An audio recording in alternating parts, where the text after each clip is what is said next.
इसरो को झटका, NVS-2 उपग्रह को कक्षा में स्थापित करने में आई समस्या, वैज्ञानिक कर रहे समाधान की कोशिश। श्रीहरिकोटा 29 जनवरी 2025। भारत के अंतरिक्ष कार्यक्रम को एक बड़ा झटका लगा है।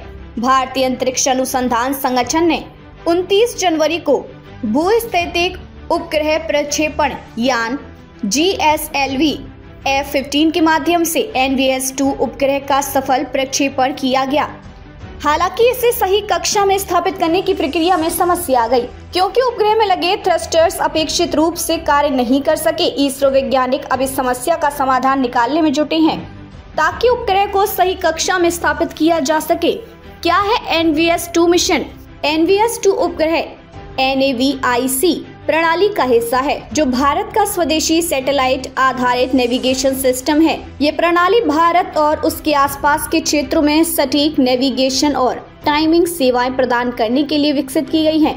ये उपग्रह NAVIC के पहले के IRNSS-1E उपग्रह को रिप्लेस करने के लिए लॉन्च किया गया था और इसे जियोसाइक्रोनोस ट्रांसफर ऑर्बिट में स्थापित किया गया था। लेकिन इस उपग्रह को अंतिम गंतव्य तक पहुंचाने के लिए आवश्यक कक्षा वृद्धि नहीं हो सकी, क्योंकि इसके थ्रस्टर्स फायर नहीं हुए। क्या हुआ मिशन के दौरान? लॉन्चिंग 29 जनवरी 2025 को सुबह 6:23 पर इसरो ने श्रीहरिकोटा के सतीश धवन अंतरिक्ष केंद्र से GSLV F-15 रॉकेट के जरिए NVS-2 का सफल प्रक्षेपण किया। प्रारंभिक सफलता, रॉकेट ने उपग्रह को सफलतापूर्वक GTO में स्थापित किया। इसके बाद उपग्रह के सोलर पैनल में सफलतापूर्वक तैनात हो गए और बिजली उत्पादन सामान्य रहा। समस्या, जब उपग्रह को अंतिम कक्षा में पहुंचाने के लिए थ्रस्टर्स फायर करने की कोशिश की गई, तो ऑक्सीडाइजर को प्रभावित करने वाले वाल्व नहीं खुले। परिणाम, इस वजह से उपग्रह अपनी अपेक्षित कक्षा में नहीं पहुंच पाया। फिलहाल अंडाकार कक्षा में घूम रहा है, जो नेविगेशन सेवाओं के लिए उपयुक्त नहीं है। क्या कह रहा है इसरो? इसरो ने अपनी वेबसाइट पर जारी अपडेट में कहा, उपग्रह की संचार प्रणाली स्वस्थ है और ग्राउंड स्टेशन के साथ संपर्क बना हुआ है। हालांकि इसे सही कक्षा में पहुंचाने के लिए वैज्ञानिक वैकल्पिक उपायों पर काम कर रहे हैं। इसरो के वैज्ञानिक अब ये सुनिश्चित करने की कोशिश कर रहे हैं कि क्या अल्टरनेटिव थ्रस्टिंग तकनीकों से उपग्रह को सही कक्षा में भेजा जा सकता है।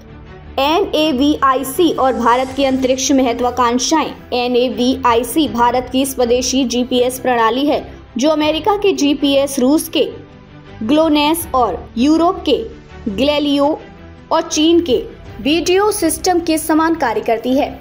NVS-2 मिशन NAVIC प्रणाली को और सशक्त बनाने के लिए लॉन्च किया गया था। इस मिशन के सफल होने पर भारत को सटीक नेविगेशन सेवाओं में आत्मनिर्भरता मिलती, खास तौर पर सैन्य, समुद्री आपदा प्रबंधन और रेलवे सुरक्षा में। NAVIC का महत्व, सैन्य उपयोग, भारतीय सेना और सुरक्षा एजेंसियों के लिए सटीक लोकेशन डेटा, समुद्री निगरानी, समुद्री जहाजों और मछुआरों के लिए ट्रैकिंग, रेलवे सुरक्षा, ट्रेन ट्रैकिंग और दुर्घटना रोकथाम प्रणाली में मदद, आपदा प्रबंधन, भूकंप और सुनामी जैसी प्राकृतिक आपदाओं के पूर्वानुमान में सहायता, स्वदेशी टेक्नोलॉजी, भारत की टेक्नोलॉजी आत्मनिर्भरता को बढ़ावा।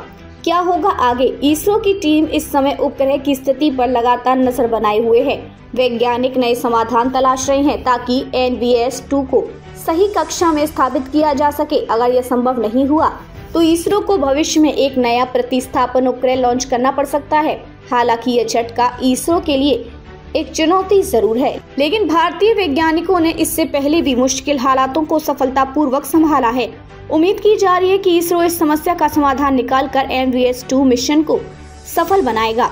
इसरो की 100वीं लॉन्चिंग में आई इस चुनौती को देखते हुए अब सभी की नजरें इसरो के अगले कदम पर टिकी हैं।